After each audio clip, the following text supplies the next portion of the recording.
السلام عليكم حبايبي، عاملين ايه؟ وحشتوني. شايفين طبق الرز بالكبد والقوانص دوت الجميل؟ تعالوا نعمله مع بعض.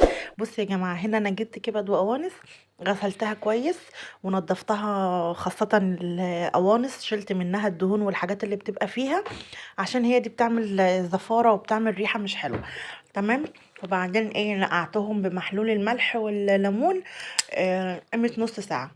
وبعد كده جبت عندي بقى حلة، حطيت فيها مية وسبتها تغلي، وبعدين نزلت فيها بحبهان وورق لوري وملح وفلفل وحبة كمون وايه، وبعدين نزلت بالكبد والقوانص بتاعتي، اديت لهم غلوتين بس كده، ايه يعني نص سوا. تمام. وبعدين هنا بقطع بقى الكبد والقوانص بتاعتي، هقطعهم. طبعا الكبد مش هتتهري معايا ولا حاجه، لان هي طالما اخدت نص سلقه خلاص. هنا بقى جبت حله ورفعتها على النار وحطيت فيها حبه زيت، ونزلت عليها ببصلايه مبشوره. هقلب البصلايه لحد ما لونها ايه، يغمق معايا.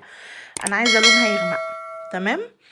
حطيت معاها فص توم، وبعدين هحط ملح وفلفل وكمون وحبة بابريكا وحبة بهارات فراخ وحبة كركم، ويعني من كل حاجة زي معلقة صغيرة كده. تمام. وهقلب بقى كل المكونات دي كده، وهنزل بقى بالكبد والقوانص بتاعتي وهقلبهم كويس. دي بهارات فراخ. تمام. هقلب بقى كل ده كويس قوي، وبعدين هحط ميه تغلي غلوتين. الميه طبعا عشان الكبد والقوانص مستويه نص سوا، فاحنا هتغلي بس الميه، وهنزل عليها بالرز بتاعي لحد كده. تمام. اظن ايه، مفيش حاجه صعبه، كل ده سهل.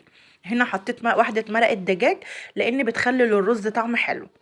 هنا بقى هنزل بالرز بتاعي بعد ما كنت غسلته، وهقلب كل ده وهحط له الملح بتاعه وهظبطه، وبس بقى هسيبه يستوي مع نفسه. لو وصلتوا معايا لهنا ما تنسوش تعملوا لي لايك وكومنت واشتراك على قناتي مطبخ نولي، وفعلوا زر الجرس عشان يوصل لكم كل جديد. هنا بقى انا بعد ما ظبطت الملح بقلبه وهسيبه بقى هنا بقى. بعد ما خلصته يا جماعه، والله كان نفسي يبقى المنظر احلى من كده، بس ازازه الكاتشب معايا كانت بتحتضر تقريبا. بس كان طعمه خطير.